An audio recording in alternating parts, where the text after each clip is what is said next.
Oh, thanks for joining the franchise time machine again. We're going to continue our initial experiment, which is sending the 1986 world champion New York Mets back in time to replace various New York Mets teams throughout history.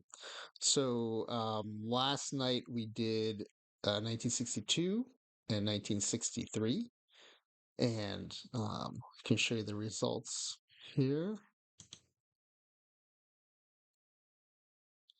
Yeah, so in the first two simulations, the originally 40 and 120 New York Mets um, went 101 and 60, but unfortunately finished 5 games behind the Dodgers, who went on to beat Minnesota, the Twins, 4-3 in the World Series. Uh, Historically, in 1962, the Yankees beat the Dodgers 4-3 in that World Series. Then we went on to 1963. Those Mets were 51 and 111, again finishing 10th in the league, 48 games behind. A little bit better than the 60 and a half games behind that they finished in 1962. Um, but still last place, still historically bad. And very consistently, the Mets went 101 and 61 in the simulation, finished in first place, 13 games ahead of, I think it was St. Louis at that time in the who were second in the National League. And the Mets went on to beat the Yankees 4-3 in the World Series. Um, Historically, the Dodgers beat the Yankees that year, sweeping them in the World Series. So we're going to see what happens now in 1964 and 1965 when we bring in the 86 Mets. Originally in 1964, the Mets went 53 and 109, again finishing in 10th place. Um, you know what? I forgot to check how many games behind they were. So let me check that out. I'll update the slide later. But National League 1964, the Mets finished 40 games behind. So continuing the trend of slightly improving by reducing the games behind. And then in 1965, I know they were last place again, but they finished, well, a little bit slippage, 47 games behind, finishing even 15 games behind the other expansion team, the Houston Astros, who changed their name by then from the Colt 45s to the Astros. So yeah, so we're gonna look to fill in these two results here for 1964 and 1965, and then after that, I think I was hopeful that we can do like maybe even a whole decade in a stream. But it's taking about an hour per simulation just to get everything set up. Um, I think there's some time that I can cut out by eliminating some mistakes. Like we had a false start on 1963 because I left the injuries on. But I don't think we're gonna do every season now. I think maybe what we'll do is um, we'll do 62 to 65 because all those Mets teams were terrible and historically bad. And then I think maybe we'll jump ahead to 1969 and 1973, which are the two early Mets World Series appearances. And then I think maybe we'll just cherry pick seasons that had either really tight pennant races in real life or had kind of historically great or iconic teams. So, maybe after 73 we'll do 75 and 76 to see how the Mets do against the Cincinnati Reds big red machine. Um but I don't think we'll do every single season. I think it's just a little too long, and I don't think some of these seasons will necessarily be that interesting. But I am curious to see because these original Mets teams were so bad, averaging, low 50 games wins per season, just to see how well they do. Um, the other thing is, having done a bunch of simulations to prepare, there is a lot of variability in what happens. So I think maybe I did about a dozen simulations of 1962, and the Mets finished anywhere from like first to fourth with the 86 Mets. won the World Series, didn't make the World Series. Um, so there's, each one of these is just a one-off, but they're still kind of interesting one-offs. So, with that said, let's go ahead and start um, getting ready to set up the first simulation for 1964. And we're going to do the approach that we landed on after testing out a bunch of options. So, again, just to go over them real quickly, the first option was to just import the New York Mets from 1986, add them to the 1962 league structure, or in this case, 1964 league structure, delete the 1964 Mets, and then the 1986 Mets would just kind of take their place. The problem with that approach is that the um, the simulation engine recognizes that something has changed in the league and it requires a new schedule. And so I kind of wanted to keep the original schedule if we could. The second option also ran into that problem, and that was one where I bring in and add the 86 Mets, basically using them just as the team just as a vessel for importing the players, delete out the roster of the 62 Mets, transfer all the players from the 86 Mets to the 62 Mets, and then delete the 86 Mets. So the team comes in, drops off its players, and the team disappears. That still triggers the need for a new schedule. So I didn't like that. It was also more time consuming than I thought. I had to go into each player in editor mode and then um, change their team to the 62 Mets, or in this case, the 64 Mets. So the one that I landed on is where we do a mass import of players using their identifier number. And so I thought this was going to be much more time consuming than it actually was. But once you set it up, it's super fast. And setting it up wasn't even that difficult. So in the game, every player has a player ID. It's the last name. I think it's the first 5 letters of the last name, the first 2 letters of the first name, and then a number. It's 01 if those first 7 letters are unique. And then if they're not, then you get assigned a number in the kind of sequence in which you appear in baseball history. So for most of these names, they're an 01. The first one that popped up as an O, other than 01, was Ed Hearn. So Hearn ED was not the first Hearn ED. In 86 was not the first Hearn ED in baseball history, so he got an Hearn ED 02. So the first time I had to kind of assemble this information, but once you put it into this comma delimited list into a text file that the OOTP can consume, that's it. You're done. There's an option to just to enter or upload a list, and the format is the player ID, the year of this of the of that player that you want. So in this case, let's look at like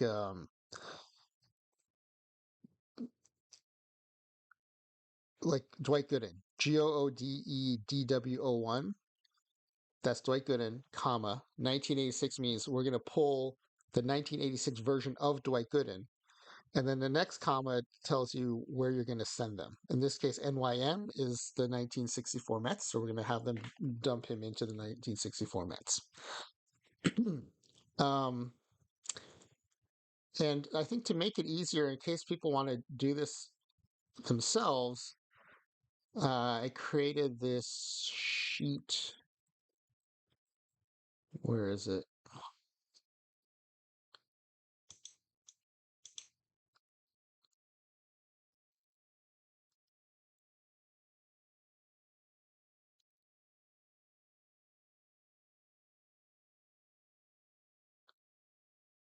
Okay, let me add this source here. Let me add a new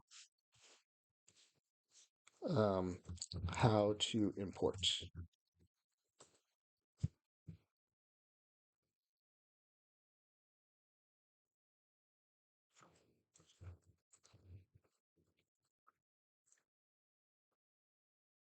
So I'm going to import this slide. I created some instructions on how to do this.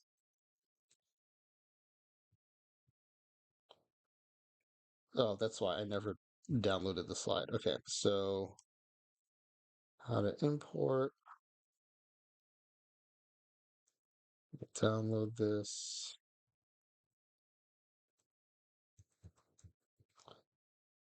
Bear with me here for a minute.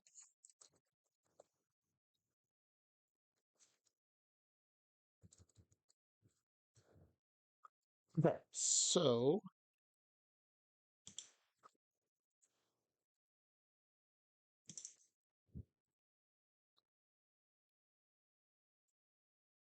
here are the instructions.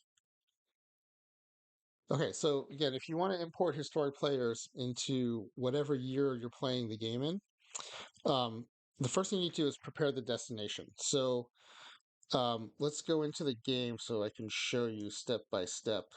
Um, just to make it faster, I'll just do this in the previous game, and then we'll do it for real in the. So the first thing is if you go to game settings, league settings. So editing the league structure. This is where you would go. Oh, sorry. Let me let me show you. Here we go. So sorry, the way I got here is game, game settings, league settings, and then edit league structure. This is where you come if you want to do the first two methods I talked about, where you bring in an entire team. So you would go to add historical team, you would choose it from the database and bring them in. And it just adds it to the league as a new team. Um, when I did it, NYM is the designator for the Mets. The 1986 Mets showed up as 1986 New York, or New York 1986, and instead of NYM, it was NYN, probably N for National League. It's helpful because it lets you kind of know which one you're dealing with. Is it NYM or NYN? You just have to remember the initials. But again, that was disrupting the league structure and causing the need for new schedules, so I didn't want to do that. So when I say pair the destination, you have two options. You can, again, in the notepad, if you use this third column after the second comment, if you use the NYM, it's going to drop it into the Mets roster. What you have to do then to prepare is you have to clean out that roster. So you would go in and just kind of delete out all the players so that, or at least the players you want to replace so that the players can come in. If you don't want to do that, you can also just drop them into the free agent pool, which is the default. In that case, you don't have to prepare anything. You'll just have to kind of seek them out once they're in the game. So prepare the destination. In our case, we're going to just wipe out the 1964 Mets roster and get ready to bring in the new players. And then what you do is once it's prepared, you go into the free agent screen. So I get there by going through GM and manager actions, sign a free agent, and then here, once you're on the free agent page, you go to actions and then import fictional players. So actions, import, import historical players. And then the database they're in is the historical underscore database ODB.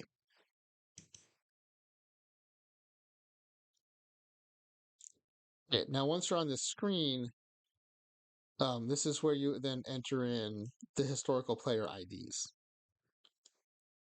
Right, and so you can either enter them one at a time here. So you can enter, Dwight Gooden's player ID and then change this to 1986. And then you would import the player. You have to do that one at a time. But once I had it set up, I just use this click here to select file. This is the select text file containing numerous entries, right? So click here to select the file. I would select the text file that I showed you earlier, and it would just pull all those players in. It's very, very simple and very fast. You'll see it in a second here when we set up 1964.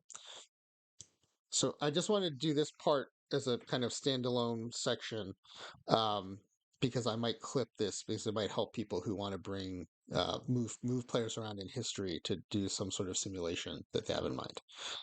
Okay, so with that said, let's go ahead and start setting up the 1986 Mets replacing the 1964 Mets. And to do that, um, I've got a checklist, but I don't know if I think I have to download that one too.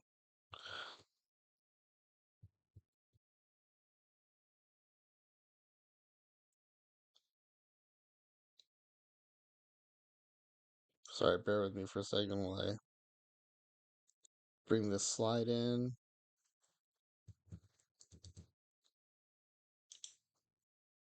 We'll call it checklist. And I'll try to spell checklist right this time. Okay.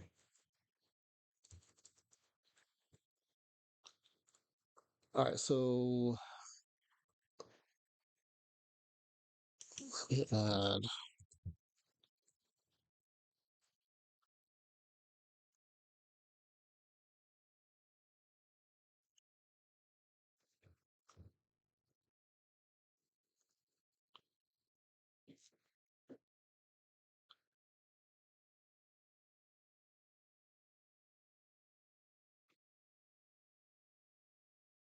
Okay, sorry about that. So this checklist is what I've been using to make sure the simulations go the way we want.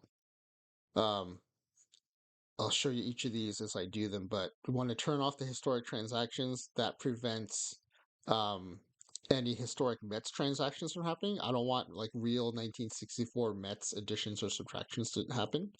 We're turning injuries off. When I did this, forgot to do this in one of the 1963 simulations. Like Dwight Gooden and Sid Fernandez got injured, so it completely threw off the results. Um, this one I learned through trial and error. I'm kind of curious to see if any of the 86 Mets make the All Star team as we do this. And it won't happen unless you turn the popularity influence on All Star voting off. The reason is because when you bring in these players from across time, it looks like it turns their local and national popularity off. And I can show you what that looks like. Um, if you haven't played a lot of base game, or if you haven't poked around the um, the editor, you might not know these things. So I'll show you what it looks like. Um, so let's look at someone like Darryl Strawberry. Right in 1986, he was at least nationally, at least locally, very well known. But if you go into here,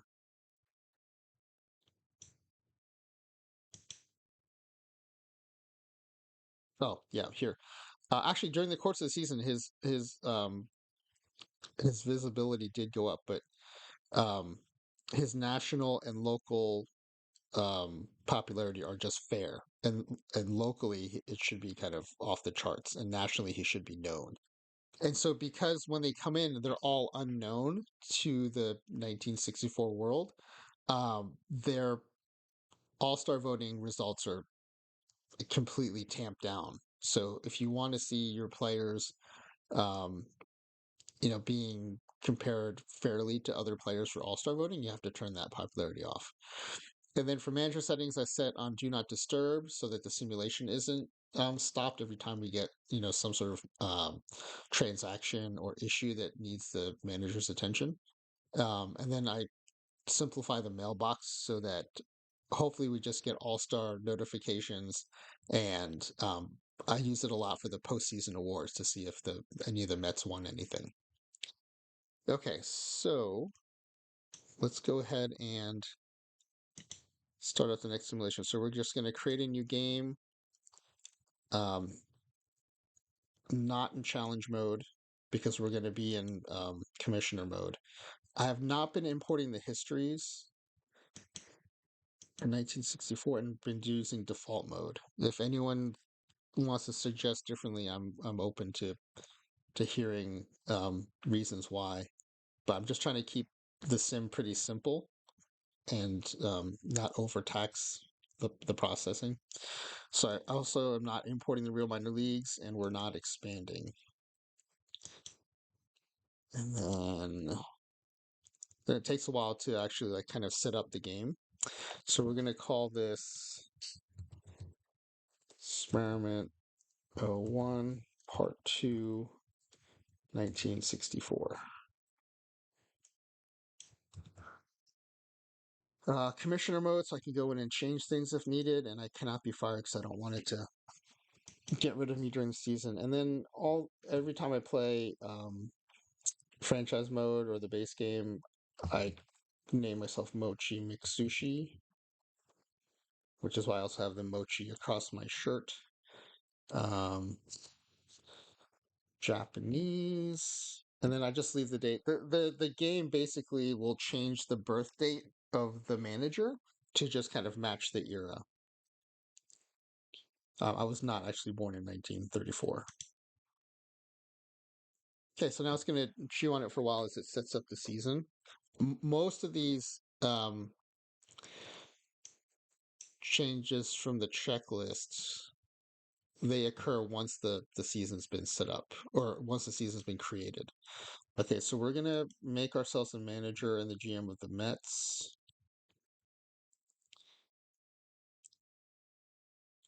Okay, so we're in now. Um,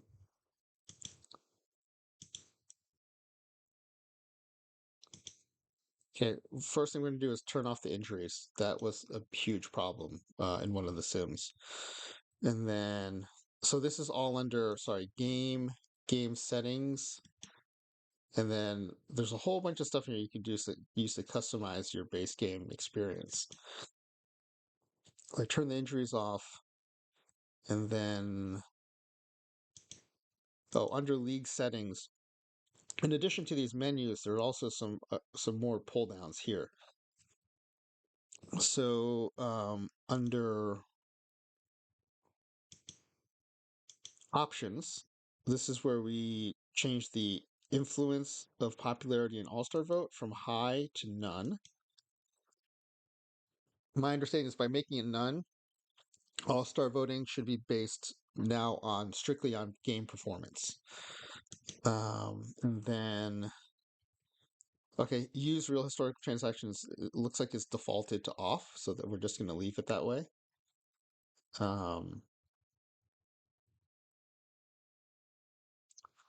I think I might also turn off automatically import historical rookies. I don't want them to bring any 1964 Mets rookies onto the team.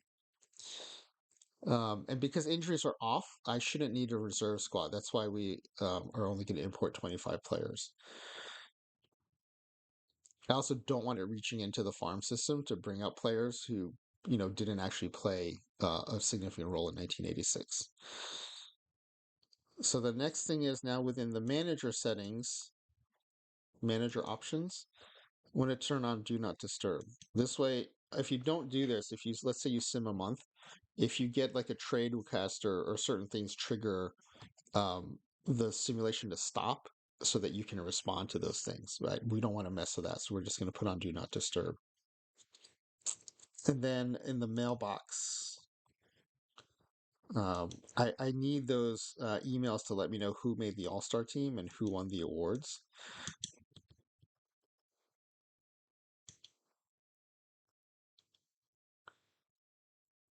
And I've left general league news because I think that's how we get the All-Star notifications. All right, so I think we should be ready to bring in our players now. So I'm going to go into, and again, just as a reminder, um, how to import. Okay, this is what we're going to do. This is now you'll see it happen. So again, the steps are prepare the destination. So I'm going to delete all the current 1964 Mets. Then we'll go to the free agent page where I'll import, and sorry, this should not be import fictional players, it should be import historical players from this database, historical underscore database.odb. And then I'll use their historical player IDs to do that. So let's show you what that actually looks like. So preparing the destination, this is where you go into the roster. I do it this way. I go through the manager, GM and manager actions, and then manage team roster. So here's the active roster of 25 players. If you just um, click the button on the top, it actually clicks everything for you. And then under, if you right click on any of the names, you can then delete players. And then I'm also gonna do the same for the reserves because I don't want the AI trying to pull these players into the simulation. Okay, so now the 1964 Mets roster is an empty shell, and now I'm ready to pull some players into it. So just as a reminder, now we're going to go into the free agent page and go to actions and import historical players. So manager, GM manager actions, sign a free agent. So this is the free agent page. And then under actions here, import historical players. Historical underscore database.odb. And then again, instead of doing individuals, I'm going to click the file. And oh, where did my file go?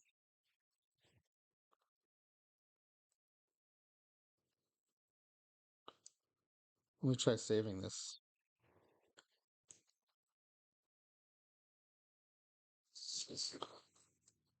1986 Mets.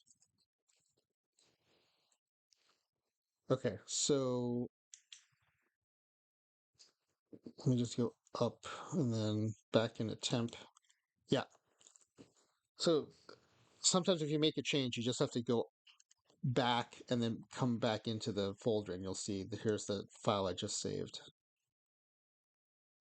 So this file again looks like this. It's just a notepad file where I've got the player ID, comma, the year of that player I want to pull in, comma, NYM, which is the designation for the 1964 Mets in this league structure.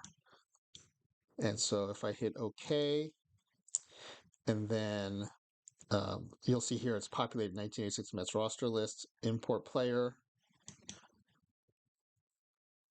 So it'll chew on it for a little bit, and then I should get a notification. Yep, the historical player import succeeded. 25 players imported. So now if we go to back to our roster, let's look at the pitching staff. There are our 96 or 86 Mets. So the last thing we have to do is just set up the roster for the simulation. I found that just asking the bench coach to do it gets you pretty close. Um, Dwight Gooden, though, should be the ace, so we're going to promote him up. And then I'm going to designate McDowell and Orozco as co-closers, which is kind of how I remember them um, working together in that season. And I'm making their secondary roles set up. So they would often set up for each other depending on the right-left matchups that they were facing. And then for lineups, although I might be misremembering. I was in junior high when that happened, so I could very easily be misremembering some of this. But I'm going by kind of what I remember and what I've read about it since. Okay, so Sam, I'm going to let the bench go set up the lineup. The one thing the AI does differently here is that it doesn't do the platoons the way they were set up in real life, and it also um, overuses Kevin Mitchell instead of Rafael Santana. This time, though, I'm glad to see Santana's in the 8th spot where he played shortstop in real life. So for verse lefties, Mookie Wilson usually started in center field, so I'm just going to make that change manually. Got to scroll down to find him. So Mookie Wilson will place Lenny Dykstra leading off versus lefties. You'll see here he actually moved him up here because the AI was starting Dykstra in center field, and then Mookie Wilson in left. And in real life, left field for most of the season was George Foster. So we'll put him in left field. Move Mookie Wilson to center. And then also versus righties, we'll also start George Foster. And then Tim Tuffle started versus lefties at second base, so we'll put him in. I will say the AI and the simulation engine love Wally Backman. So it was a fluky year. He hit 320, which is incredibly high for him. And in the simulations, he plays almost every day, but he still maintains that level of performance because his attributes in the game are set up that way. And so he had like 220 hits in the 1963 simulation. Um, and then against righties, Howard Johnson would start at third base. So we'll put him in there. Unfortunately, the AI will drift from this actually almost instantly. um, uh, Kevin Mitchell will start getting starts. Um, Mookie Wilson will start in left field alongside Lenny Dykstra, even versus lefties. So it falls apart pretty quickly. One thing I'd like to look into, and maybe eventually as more people start watching, someone in chat or watching the VOD can let me know, is there a way I can make the AI more strictly stick to this lineup over the course of the season? And then, I'd like to try to keep that as close to how I remembered as possible. All right, so we should be set now. The last thing I have to do is I just let it create the depth charts based on these starting lineups. And then I think we're good to go. So I set it on the standing space so we can watch the numbers change as the simulation goes. And we will go ahead and actually let me save this because if I messed up, we can come back to this point and make the change and then start over again. All right, so let's watch a month, see what happens.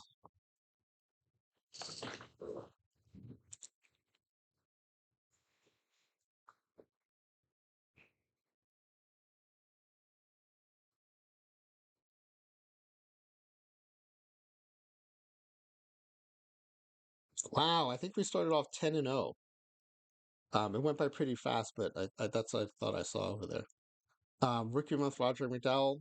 Oh, another quirk. McDowell, Dykstra, and maybe some other players, not actually rookies in 86, but for some reason come in with zero major league service time. Even though they have major league stats for 86, it's kind of weird. But anyway, Rookie of the month, Roger McDowell. Pitcher of the month, Sid Fernandez. Batter of the month, Darryl Strawberry. 10-game winning streak, and it looked like it was to start the season. And then a 9-game run streak by Strawberry, a 9-game RBI streak by Strawberry, and a 7 consecutive on base streak by Mookie Wilson. Wow, that's a hot start for the Mets. Yeah, 13-1, 4 games ahead of the Dodgers, playing 929 ball to start the season. And again, as a reminder, we're 13-1 to start the season. And if we go to the results page, in real life, the Mets won 53 games this season. So we're already 1/4 of the way there, um, just in April. All right, so let's see if we can maintain that pace. Unlikely, but let's see what happens. We'll sim another month. Oh, the other thing is, yeah, St. Louis won the pennant that year. And we see here, St. Louis is in dead last right now, 2-12. I think part of that could be did the Mets play St. Louis a lot in April? Um, because that could explain it. Because they would have beat up on the real Mets. No, just 2 games. So you you can only blame um You can only blame two of these 12 losses on the 86 Mets being artificially better than the 64 Mets. So yeah, again, random number generator does strange things sometimes. All right, let's do another month. Take us through May. Yeah, still playing 800 ball. Amazing. Player of the week, Keith Hernandez. So 37-11, still 771 ball. But 6.5 games ahead of an also hot Milwaukee Braves team at 29-16. The Cardinals, again, the real life pennant winners in 1964, still in last place. 21.5 games back in the end at the end of May. All right, so we're now getting close to the All-Star break. So at this point, I've been just simulating till the announcement of the All-Star teams, which takes us through June and a little bit into July.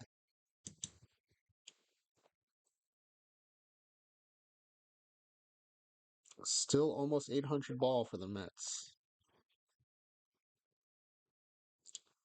Yeah, 12-game winning streak for the team.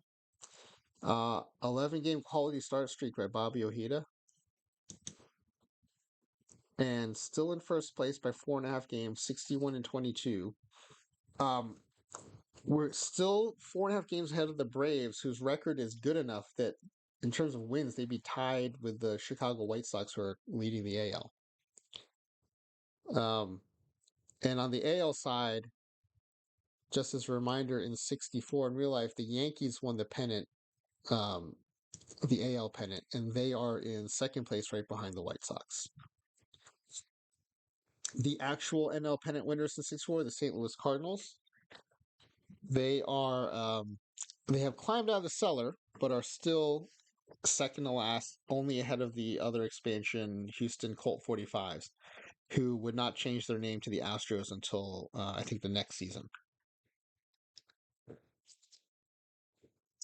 All right, so at this point, we can go into the mailbox and see what the All Star voting is today. So first, we'll look at the fan voting results and see how the Mets are doing. So Keith Hernandez is second in All Star voting at first base, behind Orlando Cepeda. Wally Backman, again, the simulation engine loves Wally Backman this year in '86. He is leading the second baseman in votes. No one at third. Shortstop, again, I don't really like this because Kevin Mitchell did not play this role in 1986, and he did not play a prominent role on that team, yet he is the third leading vote getter at shortstop. Um, this is the first time this is Mookie Wilson is showing up in the vote getting in left field. Again, he platooned with Dykstra in center field in real life, but the AI is playing him in left, and he is now third in All-Star voting. Dykstra second in center field. He also tends to do pretty well in these simulations. Surprisingly, none of the starting pitchers for the Mets have made the All-Star voting top five. And then, not surprising, no one in the bullpen. So I'm just going to copy this and I just throw this into a separate notepad.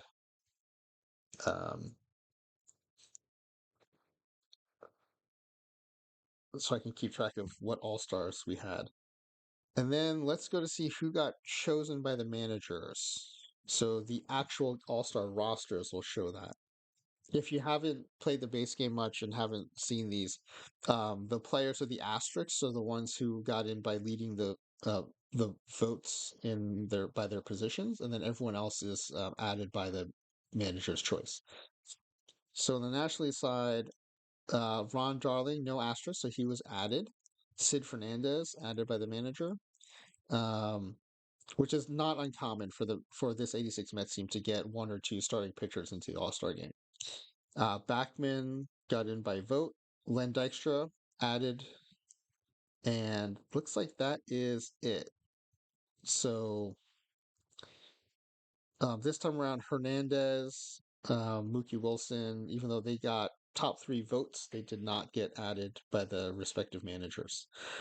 So at this point, I like to check out the stats and see kind of what's going on here, especially if there have been any all-star snubs or anything. So Fernandez made the All-Star game 10-4. Um, who was the other? Oh, Ron Darling this time made it. In one of the previous sims, Bobby Ojeda led the league, I think, in ERA and wins or something, and he had an outstanding season. In this sim, he's 6-4. But Ron Darling made the All-Star game at 9-4. Sid Fernandez made it at 10-4.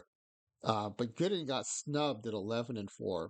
Um, it probably maybe also be based on Darling and Fernandez had sub 3 ERAs, and I don't know how the All Star voting works if it's changes by era, but I think back then wins and ERA I think carried a lot of weight with All Star voters, uh, or at least with Cy Young and MVP voters, and so if the since we turned down popularity, it's not fan voting, it's performance. It could be weighting based on like what did people value back then, but that's pure speculation on my part.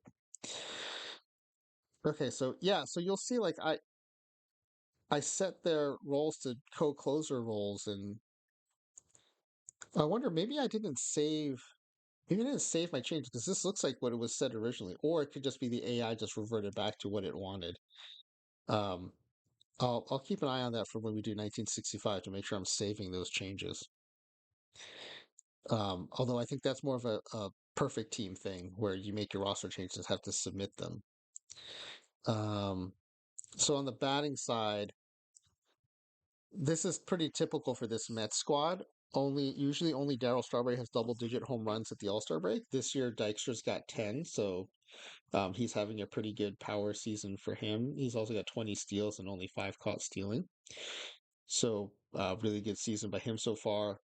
I've already got this sorted by OPS. You can see again, George Foster, the AI does undersells him. He got I think half the at bats or more at left field in '86, and he's got 8 plate appearances here, so he's getting shortchanged. And then Kevin Mitchell is taking all the at bats from Rafael Santana, and Mookie Wilson is the one taking all the at bats from George Foster. But again, no big offensive seasons here. But again, the historic '86 Mets actually did not have any huge offensive powerhouses either. It was really based on that pitching staff. So let's sim ahead to the All Star game. And then I do just like to kind of see what happens in the All Star game and see if any of the Mets get in. So we'll just go here to quick play. And then if you're ever doing this, your own simulation, you can, watch the entire replay or watch the highlights. I just go into the box score just to see if any Mets played. So the AL won 6-3. Um, looks like it was a four run sixth inning, put the AL ahead for good. Hopefully that wasn't against a Mets pitcher, but we'll see. So Dykstra pinch hit for Mays, went 1-for-2. And then Wally Backman started, went 0-for-3. And looks like Darling got in the game. So let's see in the pitching side.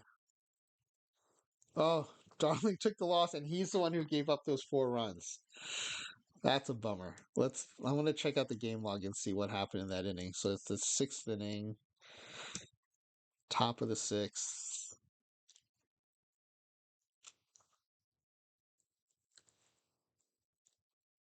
All right, pitching Ron Darling. Let's see, a single, fly out, another single. So first and second, a fly out by Pete Ward. So 2 outs, and then a 3-run home run by Roger Maris. That'll do it. And then a solo by Tony Oliva. Yeah, so 2 home runs, a big 3-run shot, all against Darling. Another walk, and then a fielder's choice to end the inning. So yeah, he got rocked in this one inning. All right, so All Star game is over. Let's go back to the standings and let's do the next month.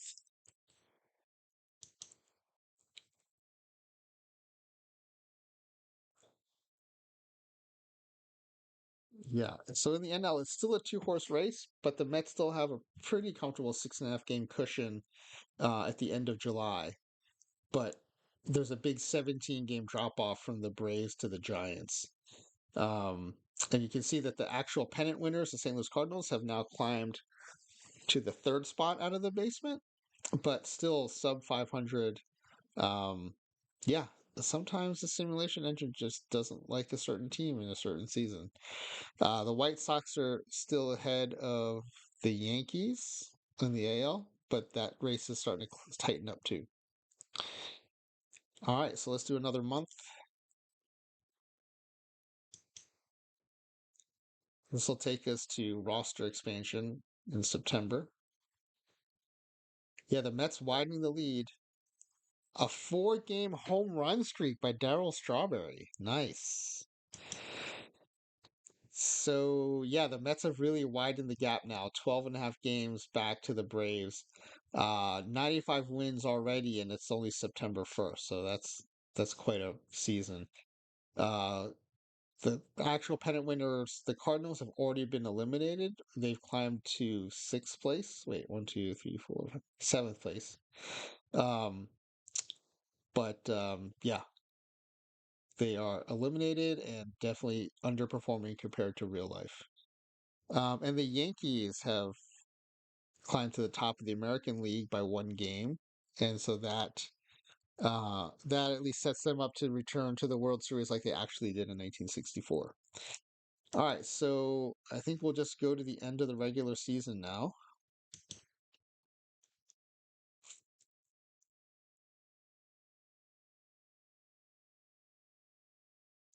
All right, let's see. A 13 game quality start streak by Sid Fernandez and a 10 game shutdown streak by Roger McDowell. So the pitchers really coming through for the 86 Mets here in 1964.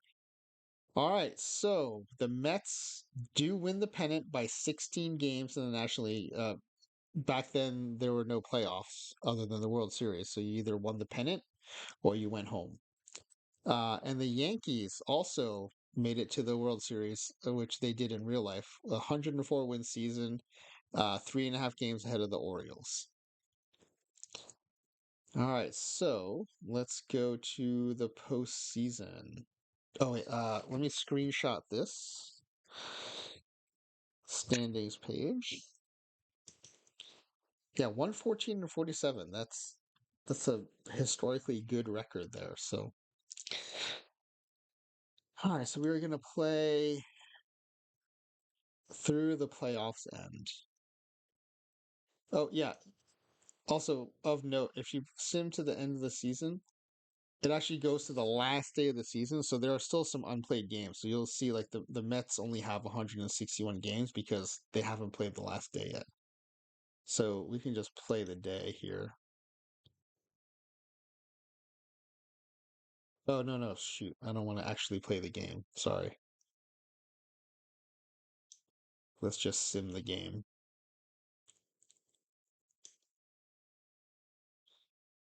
Okay, so some regular season accomplishments. Sid Fernandez wins the ERA crown. Dwight Gooden has the most wins, and we are going to the playoffs, or in this case, the World Series. So yeah, we finished 114-48. So we did lose that last game of the season. I don't like ending on a 2 game losing streak going into the playoffs, even though if there's a real baseball and you were that far ahead, you'd be starting a bunch of probably prospects and resting your starters. But it's never good to go into the playoffs on a losing streak.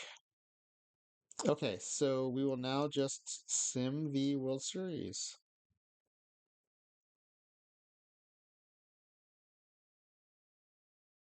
Sim until the playoffs end. Oh wait, I need to screenshot the actual final records. There we go. All right, now let's sim playoffs end. Oh, the Mets win it 4 games to 2.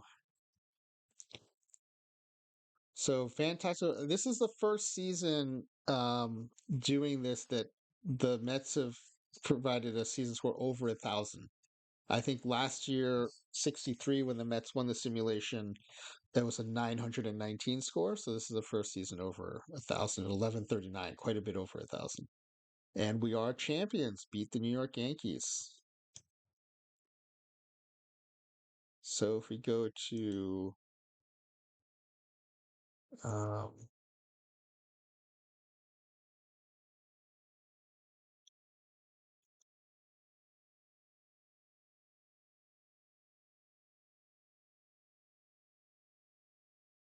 I'm trying to find that screen where it shows the World Series trophy, and how do I get there?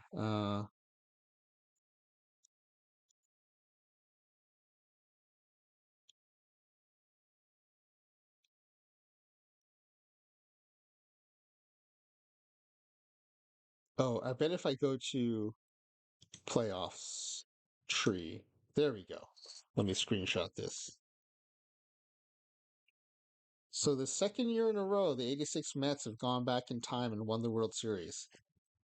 This time 4 games to 2. In 1963, it was 4 games to 7, and the Mets had to win the last 2 games to do it. So they were down 3 games to 2 and came back to win.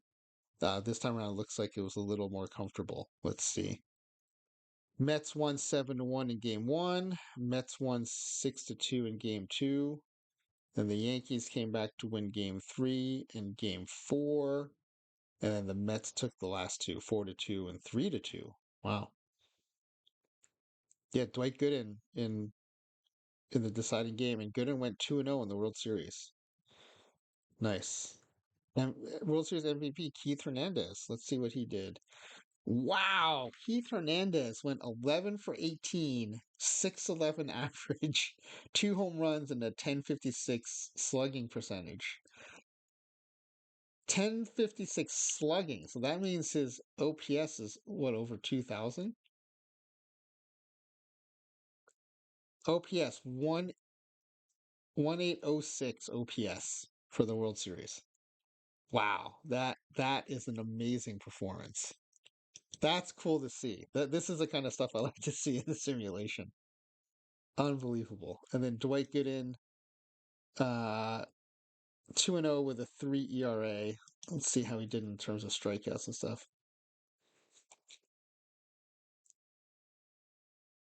Yeah, no huge performances, but I mean solid 3-0 or 2-0 with a 3 ERA. That's pretty good. All right, so now we just have to check out the postseason awards. So those I access usually through the mailbox. So let's go ahead and delete all these out, make it easier to see. And then we will sim to the Great Glove Award winners. Hey, Ron Darling wins one as the pitcher, and Len Dykstra wins one in center field. It's quite a feat because that means he beat out Willie Mays. So let me copy that and add it to the season record in my notepad. Okay, and then we will sim to the next award, which is the reliever of the year. And Roger McDowell wins it unanimously. Wow. 12-6 with 29 saves, 12 wins out of the bullpen. Okay, I'll copy that in.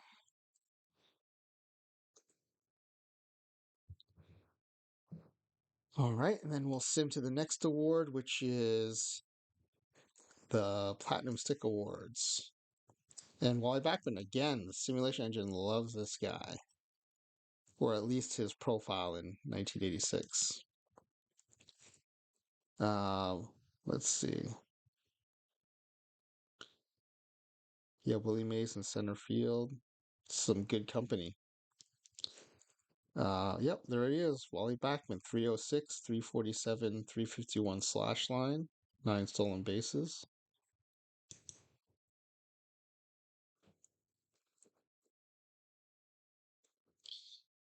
Also, I think, not that second base is a super strong offensive position these days, but I think back then it was even weaker. So I'm sure that stat line really stood out.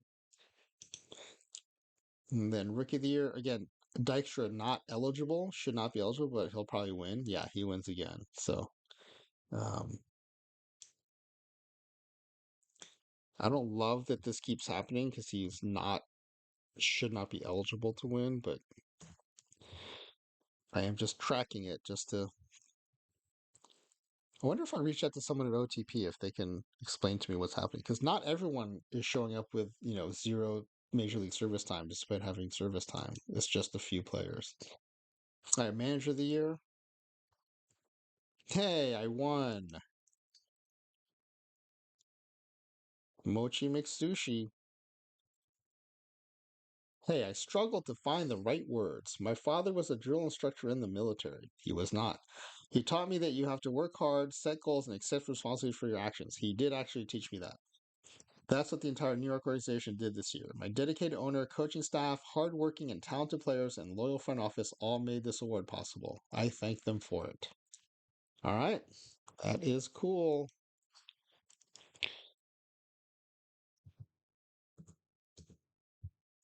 Okay. And then the two biggies, the Cy Young Award. Sid Fernandez. Clap, clap, clap, clap, clap. Unanimously, all 21st place votes. 21 and 7, 2.19 ERA, 241 strikeouts, and 96 walks. Yeah, and Gooden came in second.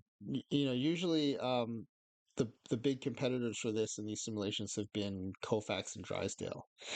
Um, yeah, but the Mets finishing 1 and 2 in the votes. That's pretty cool. That's the first time that's happened in this simulation. So we will go take a tour of the Mets stats just to see what Gooden and Fernandez did. Um, and then the last one's the MVP. Sid Fernandez. You know what? I think I am going to turn there's an option where you can prevent pitchers from winning the MVP award. I am going to turn that on. I want to keep pitchers from winning the award because I want to see what players would actually have won it if the pitchers had not been allowed to win. Historically, it hasn't happened a ton of times, but the pitchers have the signing award. I want to see who would win the MVP. And I could probably just look at who's next on the list, but I want to see like a clean non-pitcher MVP award race and see how that plays out. But yeah, Hank Aaron would have won if I had taken the pitchers out of the mix. So I think starting the next sim, I'm going to do that.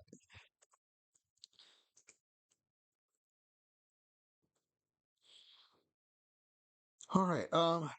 Yeah, interesting. There's a few Mets in here getting just the tail end of the vote points, but Dykstra got one first place vote, 81 points. Gooden no first place votes with 79 points.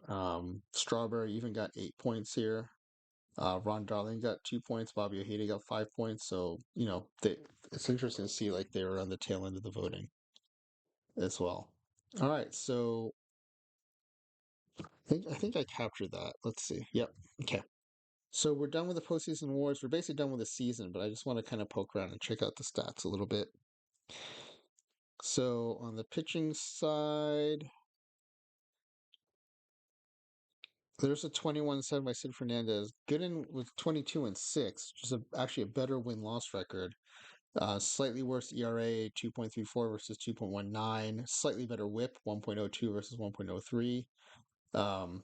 But Fernandez also brought the 8.2 K per nine, 241 strikeouts. So let's see where that stood in terms of league leaders.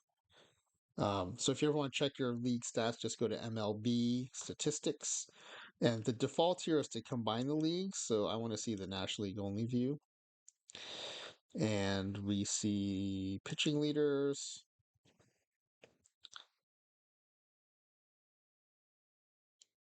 Yeah, wow. Dwight Gooden is the only one that kept. Wait, no, where is he in strikeouts? Oh, no. Koufax beat him out by 2 strikeouts, and Gooden beat him out by 1 win from the pitching triple crown. So that is a heck of a season by Sid Fernandez. Um, Led the league in ERA by 0.15 runs, one game off the lead in wins and only two strikeouts off the lead there. So really close to a pitching triple crown. Quite a performance. Um, and McDowell actually led the league in saves at 29, in addition to getting 12 wins from the bullpen. So no wonder he got that reliever of the year award. Um, and compared to baseball now, it's just crazy to see Marshall leading the National League with 20 complete games. That's amazing. Um, and then let's see what happened on the hitting side with the Mets here. Yeah, so this is the most power the 86 Mets have generated of all the simulations so far. Um, First time any Met has hit over 30 home runs. Strawberry hitting 31. Um, Six Mets in double figures. I think that's the first time that's happened. Hernandez hit 300 for the season at 306. So yeah, this is a much better offensive performance than we've seen, and I think that also goes to why the Mets finished so far ahead with 114 wins, because the pitching's been there in every simulation. This is the first time the offense has really brought it. So when you combine the two, you get to a 704 win percentage. All right, so we're gonna put this one in the books. I'll save this in case I want to come back and maybe pull some stats or something. Um, and then we'll go ahead and create the 65 simulation.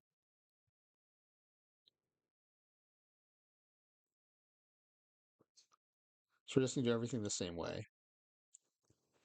We'll not import the history. We're gonna bump it up to 1965.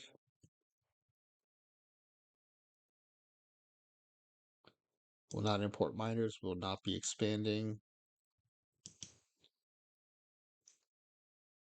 All right, it's going to start setting up the season for us. And then we'll go ahead and call it. We're still in experiment 1, part 2, 1965. Okay, it retained my name from last time, so I just have to click commissioner mode and cannot be fired.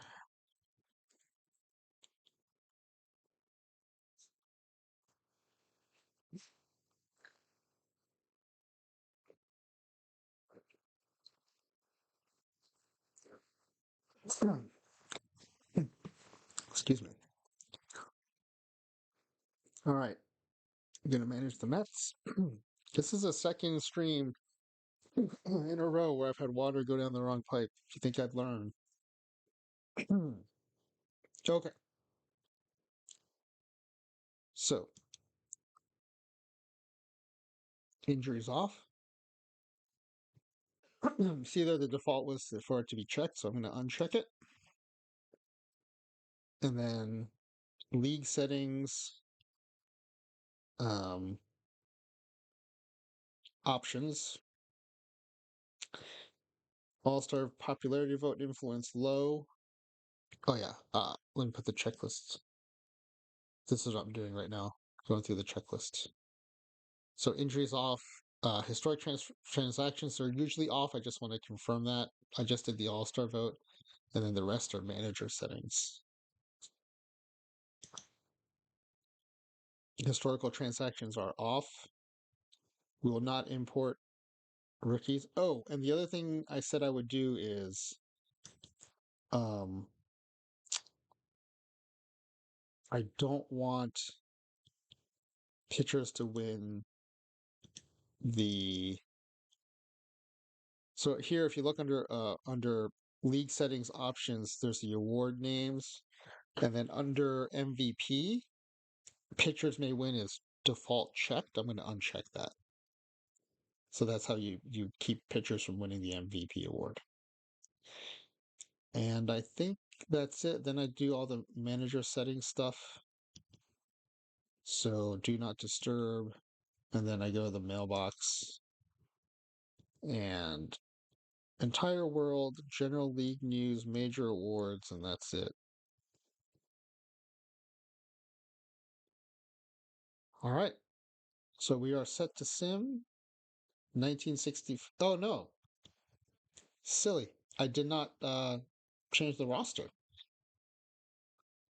So let me go in and so now we're it's no longer the pre-launch checklist. This is the um how to import. So now I'm going into this checklist, how to import. And again, please ignore the import fictional players. It should be import historical players. But this is what we're going to do.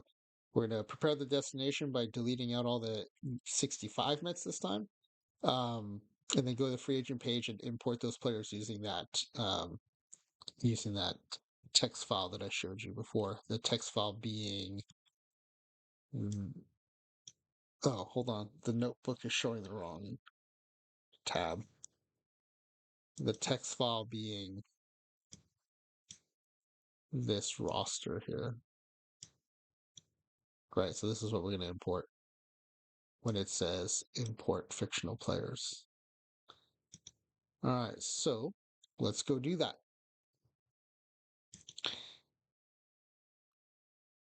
Go to the manager's office and manage the team roster. And I don't know if maybe I should have shown this, but like by now most of the 62 Mets have gone, and it's kind of like the next kind of wave of Mets coming through.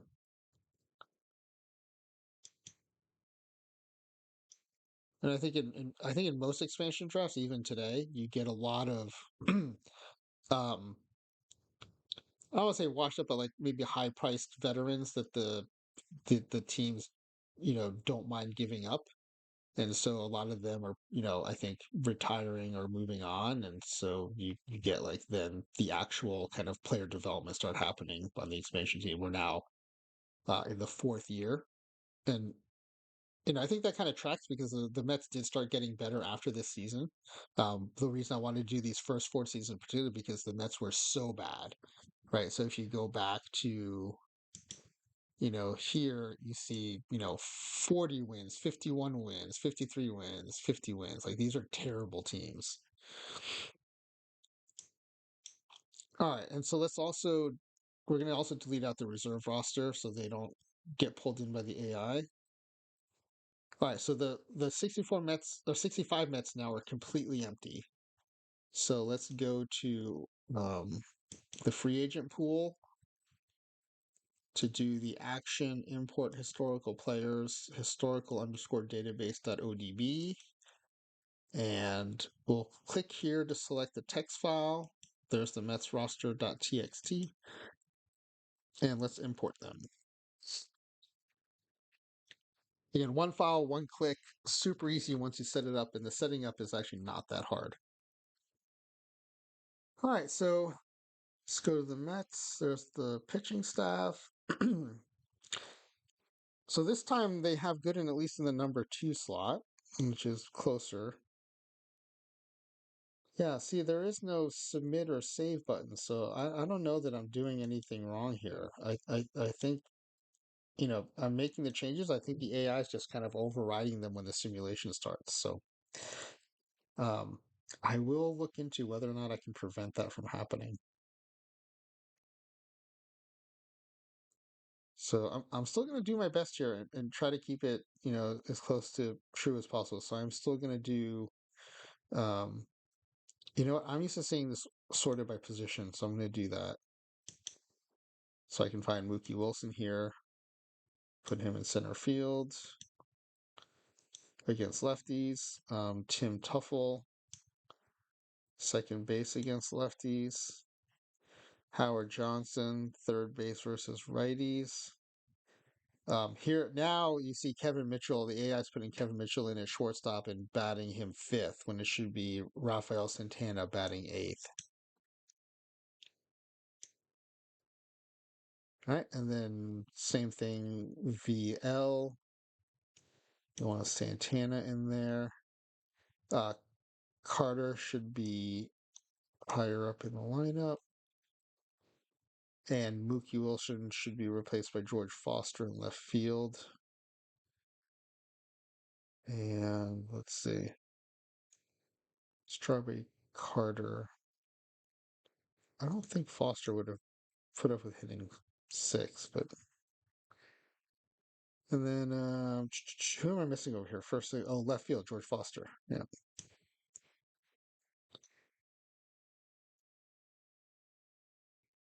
I kind of felt like they went left, right, left with Hernandez, Carter, Strawberry. I need to look that up and see. I mean, it's overriding me anyway, so it doesn't seem to matter. But I would like to at least start the season with a historically accurate um, lineup, or at least directionally accurate. I don't necessarily want the actual opening day lineup, but like whatever lineup represents the bulk of the season. Okay, so I think we're good to go. Again, I don't see a way to save this, so I'm just going to assume the changes are. I mean, if I go back to the staff, Dwight Gooden's still in the top spot. Oh, and I was going to change these roles, co-closers, and both was set up as their secondary role.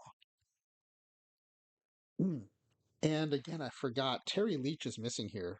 He's a guy who went 11-2 from the pen. So having him missing seems like a big miss. We need to find out what happened there. Okay, I think we're good to go. Let me save in case there's an issue.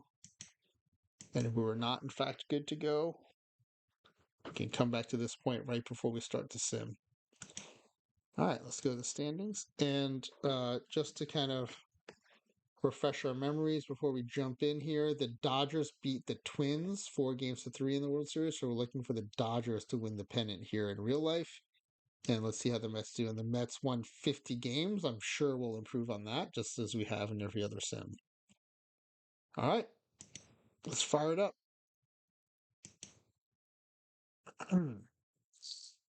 I really love watching the standings move. I think it's fun. All right, the game engine is getting the season ready to go.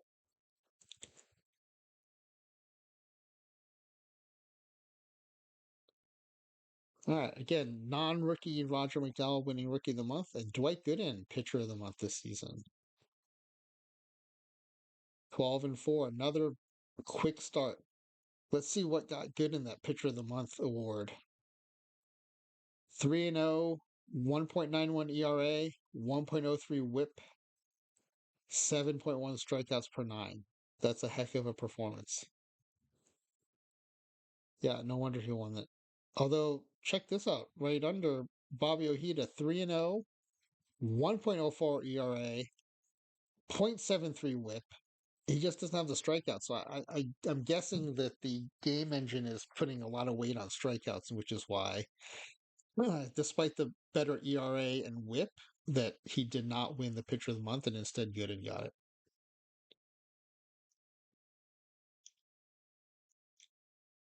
This, I kind of like this. I'm learning things about maybe how the game engine is working, or at least things to ask maybe some of the OOTP folks about, to see if that suspicion is correct that strikeouts carry a lot of weight over WHIP and ERA, especially back then, with the whatever the fictional voters are that decide these awards. All right, so let's sim the next month. Oh, sorry, and on the AL side, the Cleveland Guardians 11-1, super hot start, well ahead, 3 games ahead of the Yankees, who are uh, way ahead of the Twins, who are the actual pennant winners at 5-9, way below 500 already. All right, assuming the next month, the Mets have dropped to third, now back up to first. Dwight Gooden 25 innings scoreless streak, and Len Dexter a 7 consecutive on base streak. Not 7 games, but 7 appearances. So, yep, now in first place again, hanging on though by 2.5 games. Um, so yeah, when the standings are tighter like this, you'll see a lot more movement up and down by the various teams. And the Guardians still in first place by 5.5 games, but the Twins, who are the actual pennant winners, have now climbed into second place. So at least they're doing better than last year's actual pennant winners, when St. Louis didn't even break 500. Okay, so since we're already at June 1st. I'm just going to go ahead and sim to the All-Star and All-Star voting announcements, All-Star team announcements. Also, you hear see on the sides, you see the league leaders. A lot of the times there is no yellow text for the Mets on here, which again goes to support my hypothesis that like this is other than the elite pitching staff, this is just a solid team.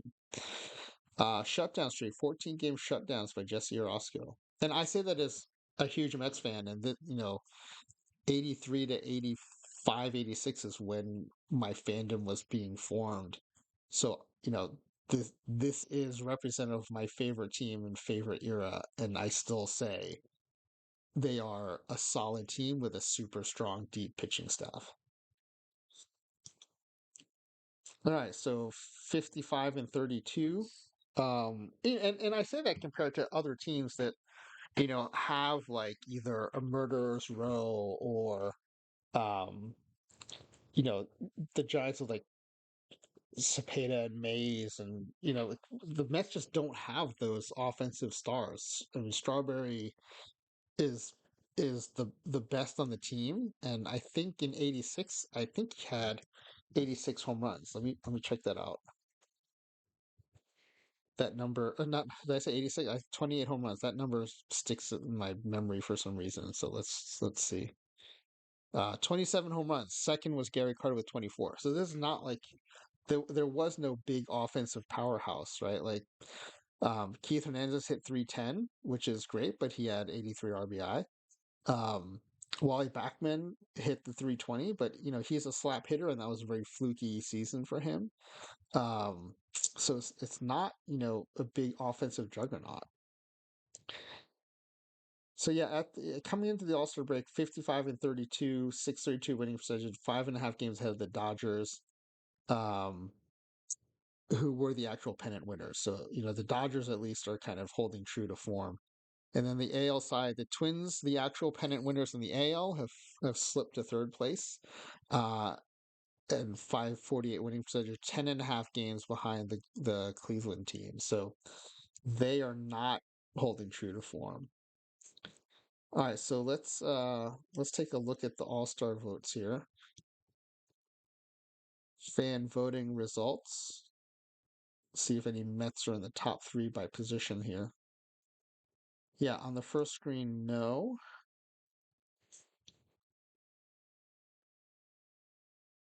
Yeah, there are 0 Mets on here. Did I forget to make the no, I think I turned the popularity down, right? Let me check.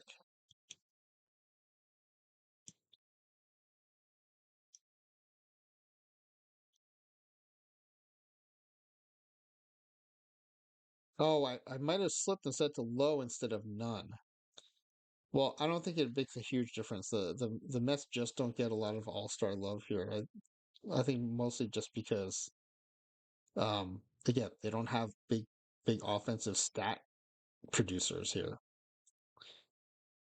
Um and then the pitchers will probably make it on the manager's selection. So let's go back to the mailbox. Let me just grab a shot of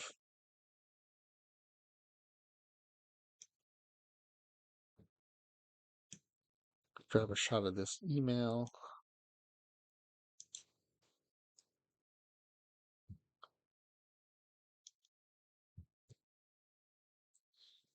And then let's see who actually made the All-Star game, All-Star rosters. So this will reflect the manager's choices. So Gooden was added, and Bobby Ojeda was added. Um, and that is it. Only 2 pitchers. So and we'll take a quick look at the stats just to see why that might be. Let's look at the pitching staff first. Wow, Gooden 13 and 2 at the break. 1.67 ERA, 0.9 whip, minuscule whip, 6.9 K per 9. That's outstanding. Okay. And you can see the AI has moved, and I probably should have done this. Ed Lynch into the bullpen and Aguilera into the five spot.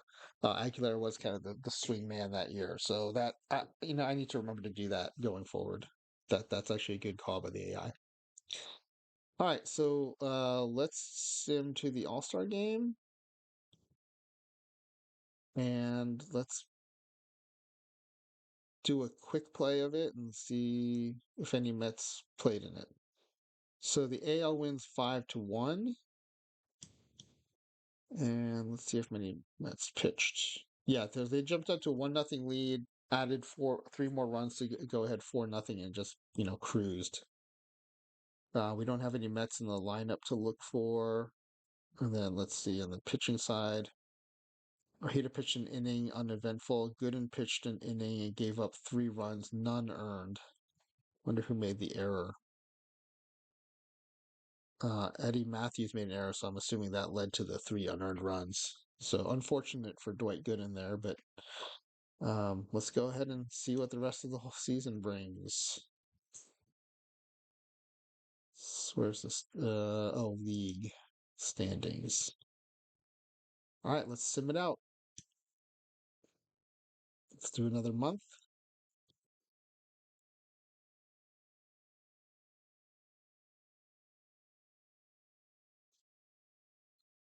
43 game on base streak by Wally Backman. I'm telling you, the sim engine loves Wally Backman.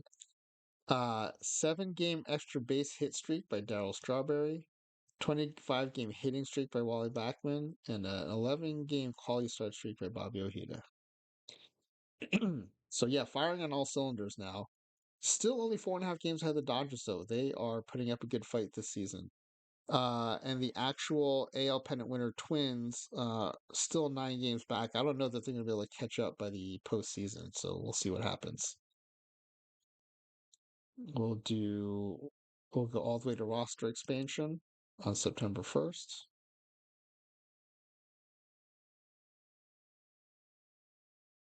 Ooh, the Twins are tightening it up.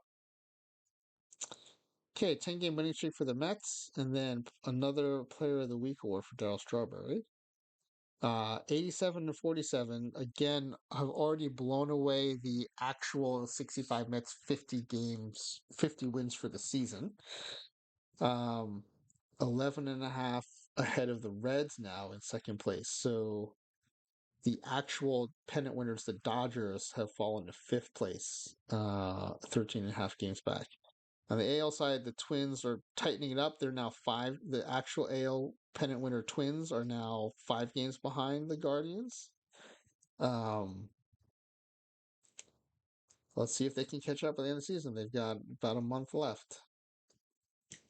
We will sim out to the end of the regular season.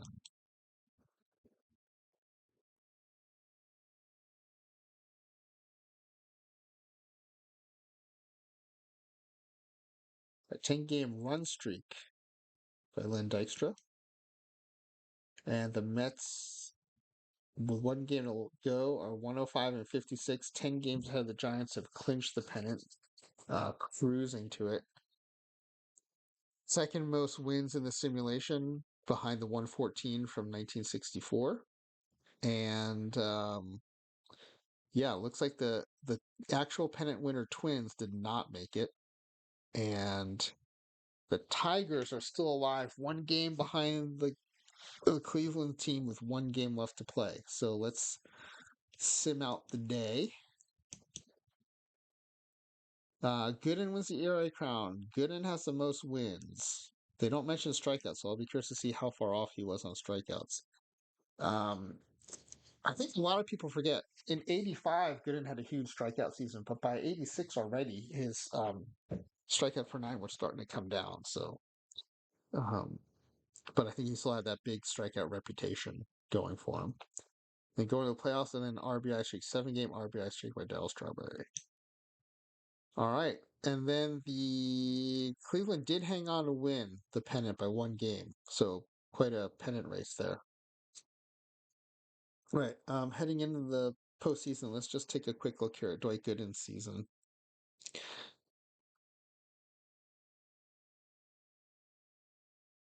22-6, 1.92 ERA, 0.93 WHIP, 205 strikeouts. So even on his own team, beaten out by the 224 strikeouts by Sid Fernandez.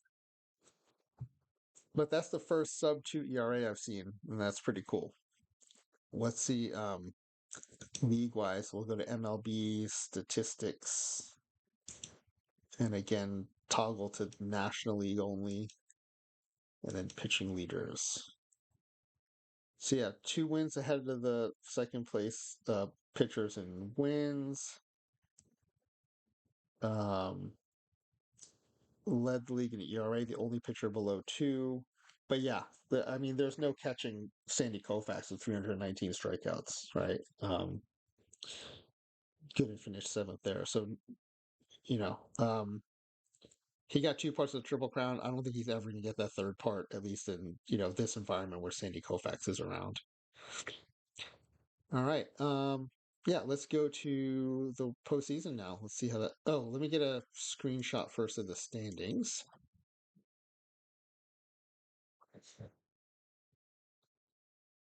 Okay, got that. And then, oh, I do want to see. Let's see what the offensive stats look like for NL.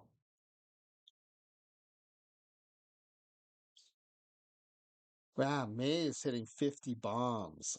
That's cool to see. Clemente hitting 360. Again, Wally Backman, the sim engine loves him. He did hit 320 in real life, so he comes in at 326. Um, Fourth league in hits with 202. I mean, in his career, let's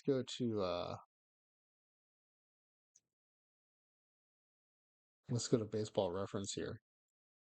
In his career, Wally Backman, right? So yeah, he did hit 320. My memory was served me well on that one. But in his career, he's a career 275 hitter, which is decent. I mean, that's a decent career average, especially for modern day. Um, but first full season was 84, right? Hit 280, 273, 320 in this World Series season. Then next season he comes back down to earth at 250. He does break 300 again in 88. But then 231, 292, 243, 271. So um, you know, not who you think of when you think about like a 320 hitter, right? So but simulations engine's doing what it's supposed to, which is based on the profile for that year. It's turning Wally Backman into a 320 hitter. Um, Dykstra tied for led the league in runs. Clemente with 230 hits. Good for him. 230 hits and what was that average again? 360 average. I'll be curious to see where he comes in the All Star voting because that's a pretty solid stat line right there. But yeah, let's go see. Let's go watch the postseason.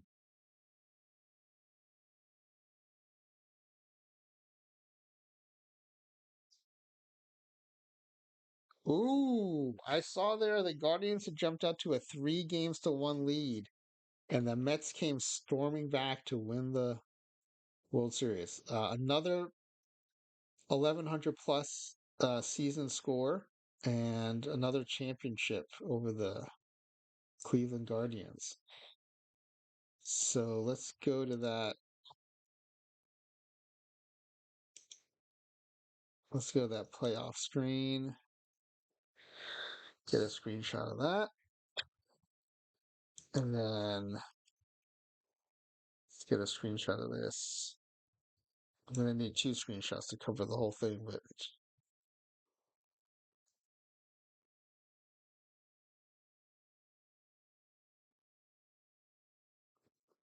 okay, so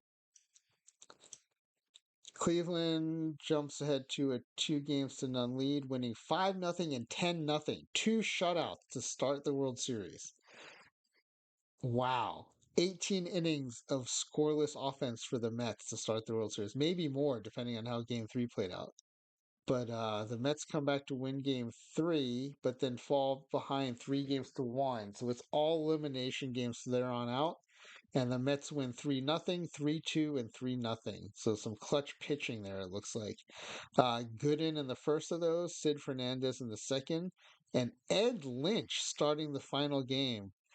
I wonder if that was like a starter or an opener kind of deal. Let me check out that box score. I mean, it looks like the Mets were in control most of the game. They went up 1-0 in the first, added 2 more insurance runs in the fifth, and hung on to win. Combined six hitter. I'm assuming Ed Lynch didn't throw it. Wow, Ed Lynch threw 8 innings of 6-hit ball with Roger McDowell coming to the save. That's incredible. Wow.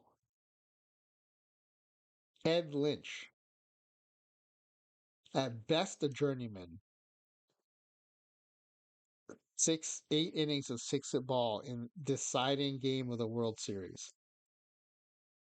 That's crazy.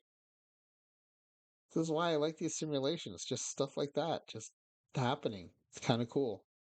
And that kind of stuff happens in the World Series all the time. A lot of the All-Star MVP winners are like kind of role players who just catch fire. So Ed Lynch was the man in this game 7. That's awesome.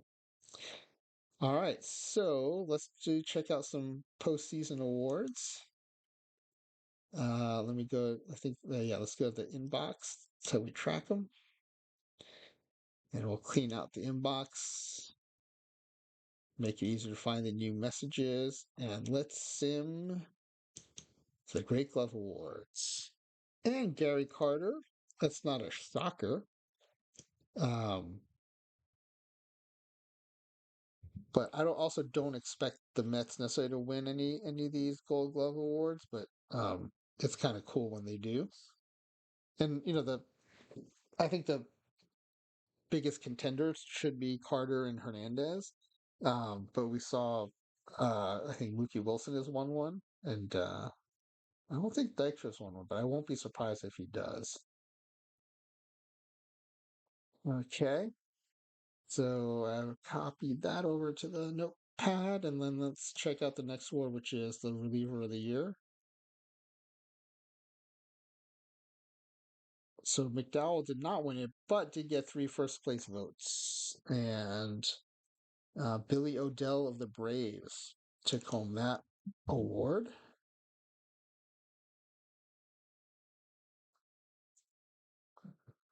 All right, and then we'll go to the next award, which is the Platinum Stick Award list. Say Keith Mitchell as shortstop. I don't like that the AI keeps doing that because it's just not representative of what happened in '86. So I would really like to find a way to kind of solve for that. All right, so then next postseason award will be the Rookie of the Year. Again, Len Dykstra not eligible but wins it. So we'll record it, but I don't love that either. I wonder if I can, in editor mode, maybe I can just manually go in and set his Major League Service time to 1 year, just so this doesn't keep happening. Um, okay, Manager of the Year. Will I win again? And I do win again. Let's see what I had to say. Oh, this time they're not quoting me. They are quoting who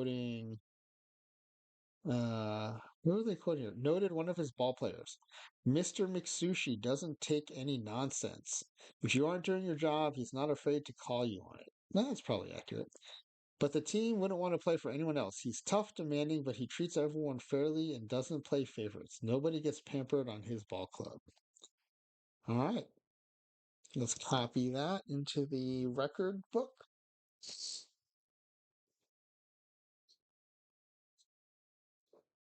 All right, and then the two big ones, Cy Young Award. I don't think you'll be any surprised that it's Dwight Gooden. There he is. That's a pretty, sub two ERA, only one sub two ERA, and that whip and leading the league in wins. Seems like a no brainer. Although, as Dave Steve can attest, there have been no brainers that did not pan out in Cy Young Award voting. So unanimous 21st place votes. Koufax in second. And then a couple Mets there rounding out the list too, Nojeda and Sid Fernandez. All right, and then the big one, the big one is the MVP award. So we'll take a look at that next. And I hope I took pictures off of this, because I meant to.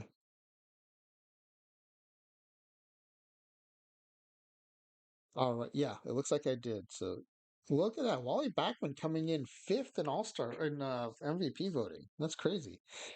Willie Mays wins the award. Another amazing season from him. 50 home runs, 107 RBI, and a 304 average.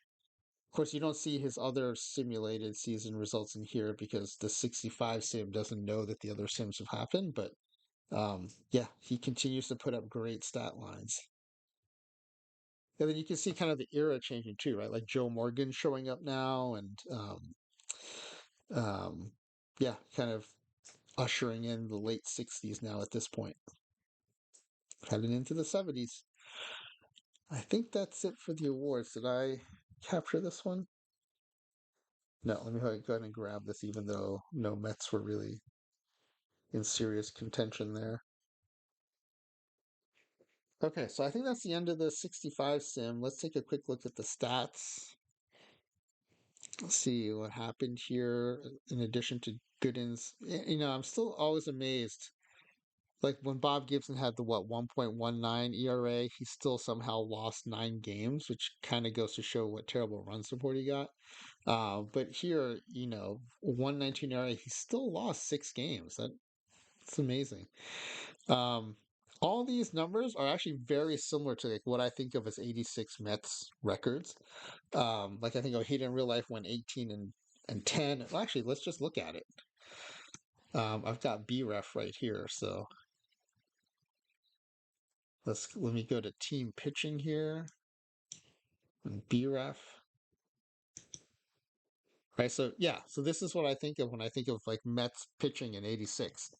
17 and 6, 15 and 6, 18 and 5, 16 and 5. So mid to high double figure wins and kind of, low to mid single digit losses, right? That's kind of the profile I think of. And then here it plays out that way: 18 and 6, 17 and 8, 22 and 6, 17 and 8. With Gooden's 22 and 6, kind of um, a hybrid between his 17 and 6 in 86 and his 24 and 4, I think it was in 85, right? So that's kind of where he ended up in this simulated season at the 22 and 6 record. But yeah, 18 and 6, 17 and 8, 17 and 8, it would fit right into the actual 86 Mets stats. So that's kind of cool to see. McDowell, another strong season out of the pen, another double digit win season. He had 12 in the 84 sim. He's got 10 here. The 10 and 9, though, not as good as the 12 and 6 in the last sim, but the 27 saves still pretty strong. And a 1.59 ERA and a .94 whip. Really strong season. So, yeah, let's check out the batters. Do a quick zip through the lineup here. Um, yeah, you saw in the 64 sim, right? I think it was the first time we had 6 double digit home run hitters. This is more kind of what I would have expected.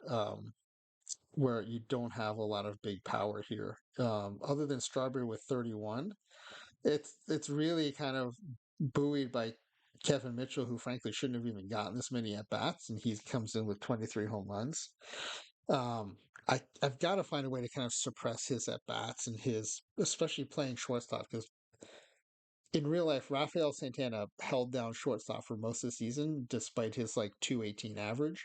And I would like for the sim to reflect that, not this like overpowered Kevin Mitchell, um, who just like was not that player in that season. So would like to kind of correct that. Yeah, like 23 home runs, 108 outright. That's definitely warping the results. Like those numbers should be replaced with a 218 stat line from Rafael Santana with probably like 3 home runs. So it's definitely inflating some of the win totals for these 86 Mets. All right, so I think we're gonna call it a sim. Let me just save that so that in case we have to come back into it for any reason. And then what I'll try to do is figure out how to clip one of the sections of how I import the players and post that separately because I think other people who are especially new to the base game might want to know, how can I bring in my favorite players into maybe my historic favorite team? This way they can learn how to do that. All right, so let's exit out of this. And what I'll do is I will update this slide with the results from today. And then try to figure out like what's next. I don't necessarily want to do 66 and 67. The Mets were still bad, but they weren't like historically terrible. I don't know that we get a lot um out of simming those.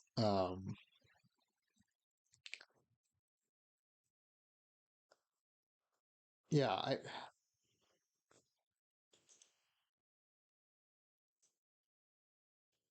yeah, so I don't think we get a ton out of simming those seasons. I am tempted to just kind of jump ahead to 69 and 73, which are the seasons the Mets won the World Series, or appeared in the World Series.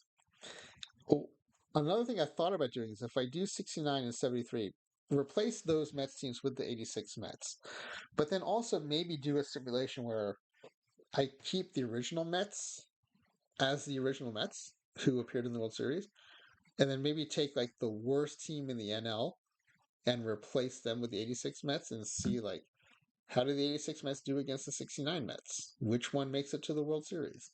Um, so maybe we'll do like a version one and a version two of the season, and we'll have time for that because I'll be skipping some other seasons. And then I think maybe there's a stream where I just decide like what are the seasons I want to sim with these historic, you know, time travel experiments. So, Big Red Machine, 27 Yankees. There's a whole host, and part of it's like we could piggyback on some of the work that like Doctor Dynastic has done with the 64. Like any season that one of those teams is in is probably worth simming just to see how whatever team we're sending through the time machine does against like a historically good team. But then also I want to find like when were the amazing pennant races and how do these teams factor into those? So I think maybe there's a whole stream around picking those seasons, and not just doing every season. I thought when I could do 10 seasons in a stream, it was doable, but it's clearly not how it's going to work out. So I'll have to figure that out. But that's something for next time. Thanks for checking out the franchise time machine, and we'll see you next time. Bye.